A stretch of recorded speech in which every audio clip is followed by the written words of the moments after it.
गुजरात से नमक और ग्लूकोज मिलाकर नकली रेमडेसिविर इंजेक्शन बनाकर मध्य प्रदेश से पूरे भारत में खपाने वाले 4 मुख्य आरोपी 26 मई तक इंदौर पुलिस की ट्रांजिट रिमांड पर हैं। आरोपियों ने पूछताछ में बताया, नकली इंजेक्शन बनाने के लिए सबसे पहले उन्हें ओरिजिनल इंजेक्शन की आवश्यकता थी और इसके लिए उन्होंने फेक कोरोना रिपोर्ट तैयार की और मुंबई से एक असली इंजेक्शन खरीदा और फिर मुंबई से एक कंपनी से 5,000 हूबहू दिखने वाली शीशी और स्टिकर तैयार कर पाए। फिर इन आरोपियों ने आपदा में अफसर न केवल तलाशा बल्कि सैकड़ों जिंदगियों को दांव पर लगा दिया।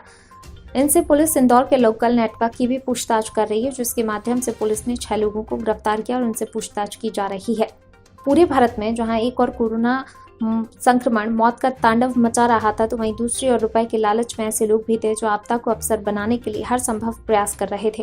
विजयपुर पुलिस ने ग्लूकोज और नमक मिलाकर नकली इंजेक्शन बनाकर 5,000 की संख्या में पूरे इंदौर सहित पूरे भारत में नकली इंजेक्शन खपाने के मामले में मुख्य 4 आरोपी सुनील मिश्रा, कौशल बोहरा, पुनीत शाह और कुलदीप को गिरफ्तार किया। नकली इंजेक्शन की कहानी शुरू हुई गुजरात के मोरबी गांव से, जहां एक फैक्ट्री में ग्लूकोज और नमक मिलाकर तकरीबन 5,000 नकली रेमडेसिविर इंजेक्शन बनाए गए, जिनमें से 700 इंदौर और 500 जबलपुर और भारत के अन्य शहरों में इंजेक्शन को खपा दिए।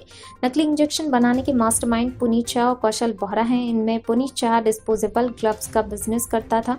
कौशल बोहरा ने उसे बताया कि उन्हें मेडिकल लाइन में कुछ करना चाहिए और इससे बड़ा पैसा कमाया जा सकता है।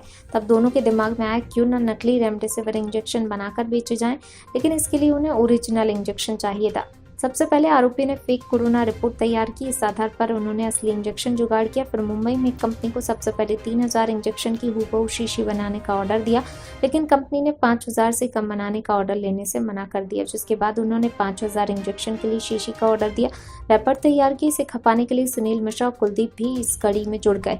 दरअसल सुनील मिश्रा भी डिस्पोजेबल काम करता है और इसी कारण वह पुनीत शाह के संपर्क में था, क्योंकि इन सभी आरोपियों के मेडिकल लाइन में कॉन्टैक्ट है और उसी आधार पर उन्हें पता था कि नमक ग्लूकोज से किसी की जान नहीं जाती और शुरुआती दौर में मरीज को ग्लूकोज और नमक ही दिया जाता है।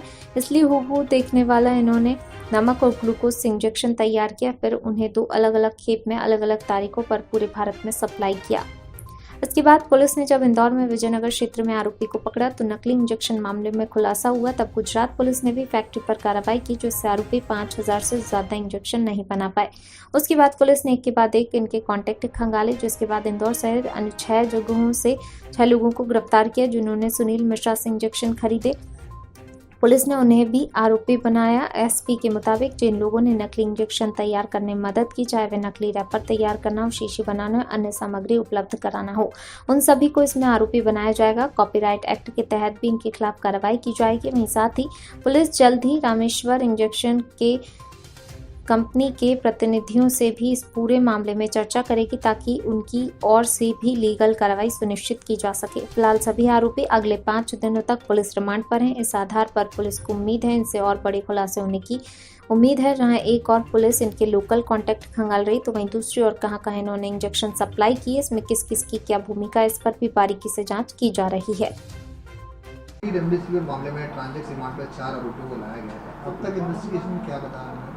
इसमें जो है आप लोगों को विदित है कि एक पूरा एक रैकेट इसमें समझ पकड़ में आया था नकली रेमडेसिविर इंजेक्शन बनाने का, और उसी क्रम में जो इसके मुख्य आरोपी थे कौशल बोहरा, पुनीत शाह, सुनील मिश्रा और एक और कुलदीप, इसको जो है पुलिस रिमांड पे प्रोटेक्शन वारंट पे लेके आई है और 26 तक का ये रिमांड इनको पुलिस कस्टडी इनको दी गई है।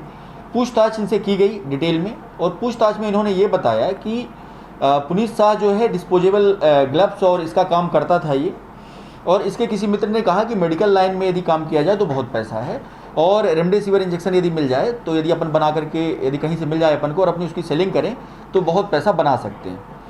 और तब इन लोगों ने, कौशल बोहरा और पुनीत शाह ने प्लानिंग करी कि एक जो है अपन को असली रेमडेसिविर इंजेक्शन मिल जाए तो हम उसको कॉपी कर सकते हैं। तो इन्होंने संपर्क किया, लेकिन ये बात आई कि जब तक आपकी कोरोना रिपोर्ट पॉजिटिव नहीं होगी और आपके पास वैलिड डॉक्यूमेंट नहीं होंगे तो आपको रेमडेसिविर इंजेक्शन नहीं मिलेगा। तो इन्होंने जो है एक फर्जी कोरोना पॉजिटिव की रिपोर्ट पुनीत शाह की तैयार करी और उसके आधार पे एक असली रेमडेसिविर इंजेक्शन लिया इन्होंने।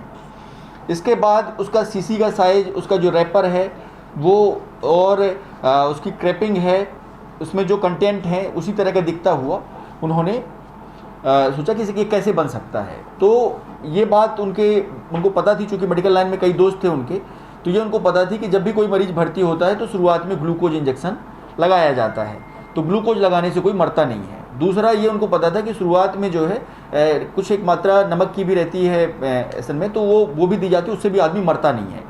तो इन्होंने जो है ग्लूकोज और नमक को मिलाकर के ऐसा तैयार किया, वो तैयार किया जो कि हूबहू जो है रेमडेसिविर की तरह दिखता था और जो कि आसानी से बिक सकता था। फिर इन्होंने अपना पूरा प्लान तैयार किया कि इसकी सीसी कहाँ से तैयार की जाए, इसका रैपर कहाँ से बनवाया जाए। तो इन्होंने मुंबई में जो है एक कंपनी है, वहाँ से इन्होंने सीसी का करवाया, सीसी का ऑर्डर दिया। तो शुरुआत में इन्होंने 3000 का ऑर्डर दिया था, लेकिन जो सीसी बनाने वाला उसने कहा कि 5000 से कम मैं नहीं बनाऊंगा। उन्होंने कहा ठीक है भाई 5000 बना दो।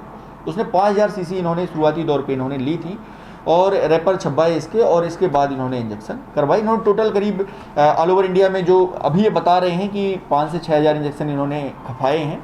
उनमें से 1200 इंजेक्शन मध्य प्रदेश में दिए थे, जिसमें 700 इंजेक्शन इंदौर में बेचे गए थे। सर ये कब से शुरुआत की थी फैक्ट्री की? ये इनका जो मुख्य काम है वो शुरू ही हुआ था, मतलब ये आप मान के चलें कि 18 अप्रैल के आसपास से। तो ये 20 के आसपास, ये मतलब फुल फ्लैज में आए थे जब इन्होंने पहली खेप जो है यहाँ पे इंदौर में सप्लाई करी थी 20 के आसपास, और इसके बाद दूसरी खेप इन्होंने 26 को सप्लाई करी थी। और इस बीच में पुलिस ने जो है इनका जो नेटवर्क है उसमें से कुछ लोगों को पकड़ा, और जब नेटवर्क इस्टेब्लिश करना शुरू कर दिया तो उस पर फिर गुजरात पुलिस ने भी काम किया और इनकी फैक्ट्री पकड़ा गई। तो ये ज़्यादा जो है बना करके और बृहद लेवल पे ये नहीं कर पाए। सर 6 लोगों को एसटीएफ पुलिस ने दिया था पुलिस को, और संजय मुसला का इंतजार किया जा रहा था, उससे कुछ पता चला इन 6 लोगों की? इसमें जो है जो इसमें वैभव त्रिपाठी लड़का है, वैभव त्रिपाठी को सुनील मिश्रा ने 43 इंजेक्शन दिए थे। ये सुनील मिश्रा जब सामने आया तो हम लोगों ने वैभव त्रिपाठी और सुनील मिश्रा का आमना सामना कराया, और ये बात बिल्कुल क्लियर है कि 43 इंजेक्शन दिए थे। इसके बाद इन लोगों ने, ये 5-6 लोग हैं जिन्होंने मिलकर के डिफरेंट जगह पे इंजेक्शन दिए थे, जिसको एसटीएफ ने पकड़ा था, और पकड़ने के बाद उनमें 6 को इसमें आरोपी बनाया गया है।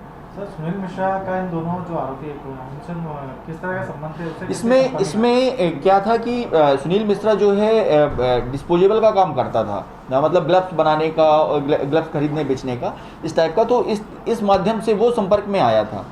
बाद में जब रेमडेसिविर की जरूरत पड़ने लगी तो रेमडेसिविर इसने जो है इनसे संपर्क किया, तो उन्होंने कहा कि ठीक है मैं प्रोवाइड करा दूंगा, और इस तरीके से ये सुनील मिश्रा संपर्क में आया। कायदे से अभी तक जो बात सामने आई वो ये है कि शुरुआती दौर में सुनील मिश्रा को भी नहीं पता था कि ये जो है इंजेक्शन नकली दे रहे हैं इसको। बाद में जब ये पता चलने लगा कि ये जो है ये इंजेक्शन कई बार शरीर के अंदर जाने में दिक्कत हो रही है कुछ मरीजों को, तो फिर इसको पता चला कि ये नकली हैं। तो इसके बाद फिर इसने जो है तब भी इसने रोका नहीं उस चीज़ को, तो दोषी तो है। सर क्या मुंबई से जहाँ पर स्टिकर वो बनवाए थे उन पर भी कार्रवाई? बिल्कुल, इसमें जिन लोगों ने जो है इसके नकली स्टिकर तैयार किए हैं और कॉन्स्पिरेंसी में शामिल थे, नकली इंजेक्शन बनाए हैं, वो सभी इसमें आरोपी बनेंगे। सर जो रेमडेसिविर कंपनी है उससे भी पत्राचार किया जाएगा? हाँ बिल्कुल, इसमें जो रेमडेसिविर की कंपनी है जिसका इन्होंने किया है उससे भी हम लोग संपर्क कर रहे हैं और उसको भेजेंगे। और इसमें भी जो कॉपीराइट एक्ट, इसमें ट्रेडमार्क का इसका उल्लंघन है ये, तो उसका भी जो है इसमें धाराएं बढ़ाई जाएंगी। तो